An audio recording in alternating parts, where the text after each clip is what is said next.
mo fẹ́ kẹ́yìn èèyàn mi wo fídíò ìmú kí o gbóyìn o Ọ̀yọ́ ni mí Ọ̀yọ́ ni ràn mí Ọlọ́run adáríjì oníkálukú bó ṣe rí tí àwọn èèyàn bá délùú òyìnbó tó ní kálukú bá bẹ̀rẹ̀ sí ní ṣù ààrẹ tó lámẹ̀láka àwọn ìran kan wọ́n á bẹ̀rẹ̀ sí ní máa bínú èèyàn yẹn ó fẹ́ kẹ́ wo àwọn ọmọ ìlú yìí àwọn ọmọ ìlú wa most especially àwọn Yorùbá mo fẹ́ kẹ́ wo nǹkan tó ṣẹlẹ̀ sí wọn ní ìlú Canada ìbẹ̀rẹ̀ lẹ rí bọ̀tẹ́ lè rí parí ẹ̀ nítorí tó bá di pé àwọn pípọ̀ ìbẹ̀rẹ̀ sí ní gbé kọ̀ǹténà tó ń sẹ́ndí mọ́tò mẹ́rin mọ́tò márùn-ún wálé ẹ máa bú wọn bọ̀ kò sẹ́ni tó rí nǹkan táwọn ọmọ yìí fèsì o mo máa fẹ́ kẹ́ farabalẹ̀ kẹ́ gbọ́ ọ̀rọ̀ yìí kẹ́ mọ̀ pé tí èèyàn bá wà lóyún òyìnbó ọwọ́ Ọlọ́run ni o.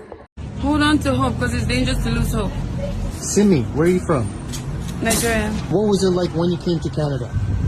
When I came to Canada, I was going to school in Hamilton, so it was pretty good. And I was in boarding school, so it was pretty good. Did you come to Canada alone? Yes, I did. No family?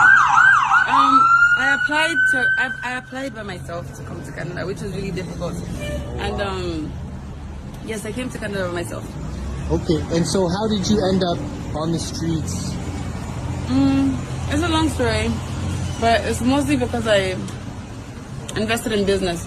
I invested in a business idea that failed. I was in Ewuro College just down the street. Wow. And I had a fashion business. And, yeah. And also the housing, like the change with housing crisis in Toronto. Also my mental health, anxiety, I struggle with anxiety.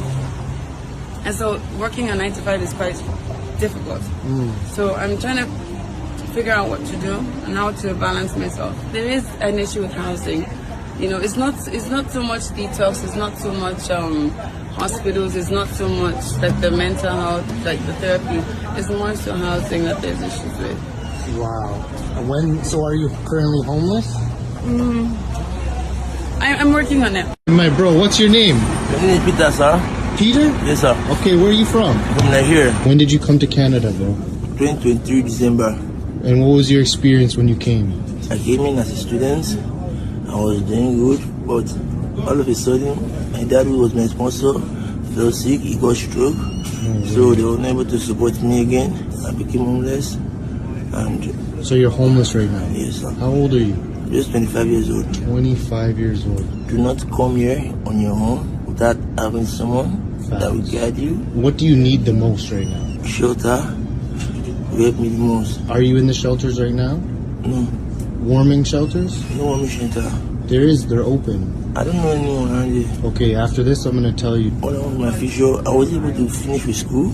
You did? I did finish. Oh, okay. When I want my future to go back to school, just be successful and get out of this. It's not easy.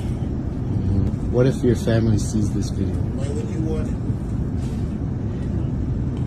If they see this video, especially my mom, she will be surprised.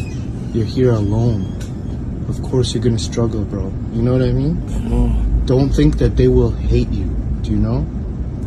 That's your family, bro. They'll love you no matter what, you know?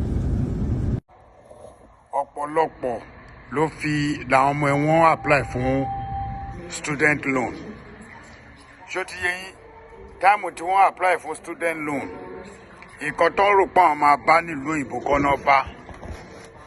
But gẹ́gẹ́ bí nǹkan tèmi mọ̀ ni pé nobody should stop you láti wá get success ẹ̀ nílùú òyìnbó.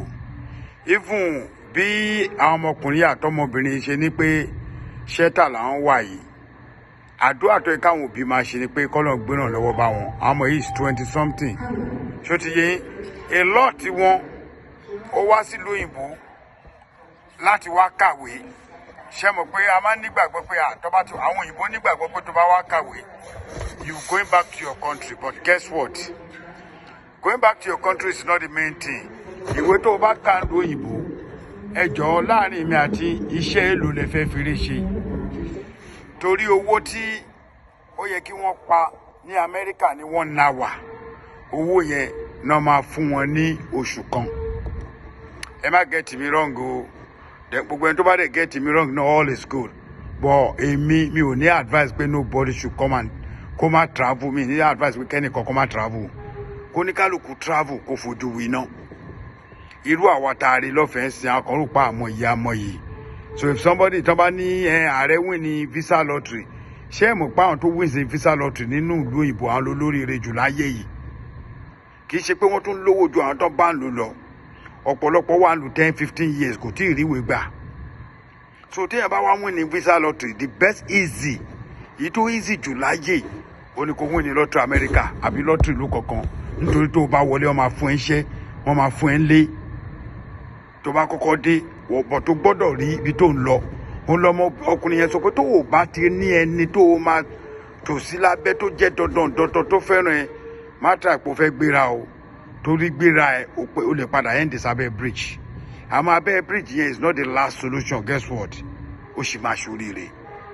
Ìwọ tó o bá believe bẹ́ẹ̀ pé èèyàn máa ṣoríire, kódà bó ṣe ń gbé yẹn ẹ wo bó ṣe jẹ́ pé bóyá wọ́n wà homeless, wọ́n ṣe ń dán ju ẹni tó ń gbénu atẹ́gùn lọ ní Nàìjíríà. Just look at them. Ṣé mo tá bá ti sọ̀rọ̀ àwọn èèyàn máa ń rò pé bóyá ọ̀rọ̀ èmi máa ń sọ fún yín pé ọ̀rọ̀ tí máa sọ ọ̀rọ̀ ẹnu mi ni kẹ́ gbọ́. Ẹ máa wò wà mí tá a bá rẹ ẹni tó ń torí pé ààrẹ ń jà fún lu bàbá ẹ lónìí ní gbọ́rọ̀ ẹ̀ ní ṣe kí ni ó possible kó lù sọ̀rọ̀ gidi. Gbogbo ẹnu mo fi sọ fún gbogbo ẹ̀yin étà. Ọlọ́run á bá mi ràn yín lọ́wọ́ o. Àmọ́ bí tèmi dé kò ń ṣọlá mi o. Àdúrà ìyá àti bàbá mi olóògbà lórí mi dé ni. Ọlọ́run ní bàtẹ́ ní kọ́kọ́ jẹ́ o. Ire o.